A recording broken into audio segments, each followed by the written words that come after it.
Limits of the Flesh, Chapter 21, Fantasy Fiction by Azazyel. Even as Akeno stood up fully in the hot spring unveiling her massive breasts from the thick fog that laid atop the hot water, I was instead mentally focused on the internals of her body as she had grabbed my hand and pulled it against her soft stomach as she waited for my answer. "I have this filth within me and I want it out," Akeno said, shuddering as she had her fallen wings come out on her upper back with the luscious wings hanging limply on her back and in the water as though she couldn't be bothered to actually flex the muscles for them to stay dry or anything. I couldn't help but sigh as this was far too soon for me to give some kind of motivational speech about how I didn't care about her being some kind of fallen angel, as she realized that I was the key to her getting rid of the last tie to the father she hated for a number of reasons, most being worthless once looked at from an outside perspective. So, saying how I didn't care about her being fallen wouldn't work, and refusing for her to still have that holy lightning only made me look like I cared about her strength. "Akeno, I saw the holy lightning. Do you want the holy lightning gone, or do you want all of your fallen heritage taken away, leaving you a pure devil?" I asked as I gently extracted my hands from Akeno's stomach to instead take the two soft hands. She was shakily holding my hand with both of my own as she limply sat back down in the water beside me. I want it all out. I don't want anything to do with him. I refuse to have anything to do with the man who left my mother to die and then abandoned me," Akeno said almost hysterically as she realized I was basically admitting that I was fully capable of doing so. "And losing that strength? Losing that power that could be used to protect Rias, protect any family you make in the future? Wouldn't it be justice to use that power to actually protect your loved ones and redeem the power? Akeno, the power of holy lightning isn't anything bad. It's like having a grudge against a gun maker for killing someone. You hate the shooter, hate your father all you want for being a scumbag, but don't swear off using the metaphorical guns that he left behind as he disappeared," I said, and Akeno kind of slumped at my argument. "It's not that easy, Jake. Just please. I want to be free of his shadow over my shoulder," Akeno begged me, taking back my hand and this time putting it against her breast so I could feel her heartbeat directly. Even as Akeno hung over me fully nude, matching my own nudity, I finally nodded. Sure, having Akeno have the power of holy lightning could be useful in the future, but the peerage itself was going to be stronger, and with the new members and their own powers. "Fine. I will expel your fallen heritage, just retract your wings for a minute," I said, sighing as I helped her relax and deadened all her nerves as I went about breaking down everything that made her a fallen angel and adding what remained into her devil attributes, like all the magic pouring through her blood. For devils, their wings were just an expression of their race and something to fly with, but for fallen, their wings were their literal level of power for the most part, which is why you could tell generally how powerful certain angels and fallen angels were by the sets of wings they had.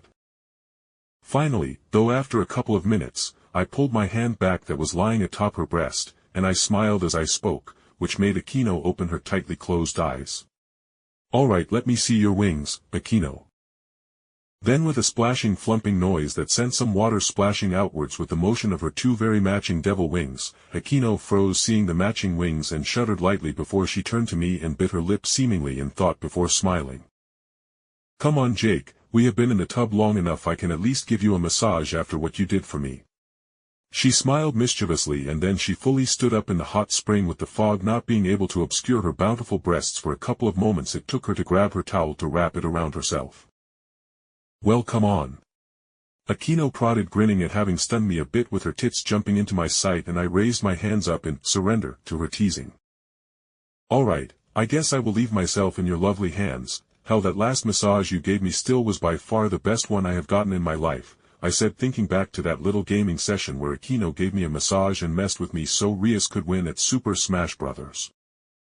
As I went into the changing room with Akeno, I couldn't help but fucking deadpan as Rias's other prediction about Kaneko doing something with my clothes came true. "Akeno, I know you like to tease, but you didn't hide my shorts and t-shirt, did you?" I called out, and from the other side partition for the girls to change, I heard her respond. "Ufufu, if I wanted to steal your clothes, I would have been much more upfront about it." Akeno tittered, and I exhaled and just dried myself off and wrapped myself up in a dry towel, so I didn't walk around Rias's lodge in my boxers. After a slightly awkward greeting with Kiba as he walked out of his bedroom and seeing me walking into my room with Akeno seemingly only clad in a towel as she followed me into my room wearing a robe, Kiba wisely had his eyes dull, and then as though he forgot something in his room he pivoted on his foot and his door slammed shut with a crisp snapping noise. Kiba is used to looking the other way when one of you girls pulls some antics, doesn't he? I asked chuckling as I finally laid down on my bed on my back just sighing at how soft the bed was in comparison to the apartment bed that me and my creations had been sharing.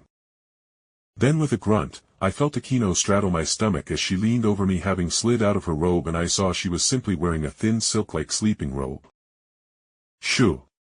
Don't say anything, just let me have this warmth with the man who has taken such a weight off my shoulders.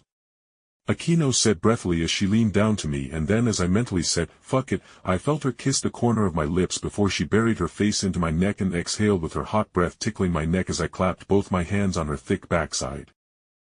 After taking a minute to maul her thick ass and punish her for all the teasing while she moaned lightly against my neck I abruptly stopped.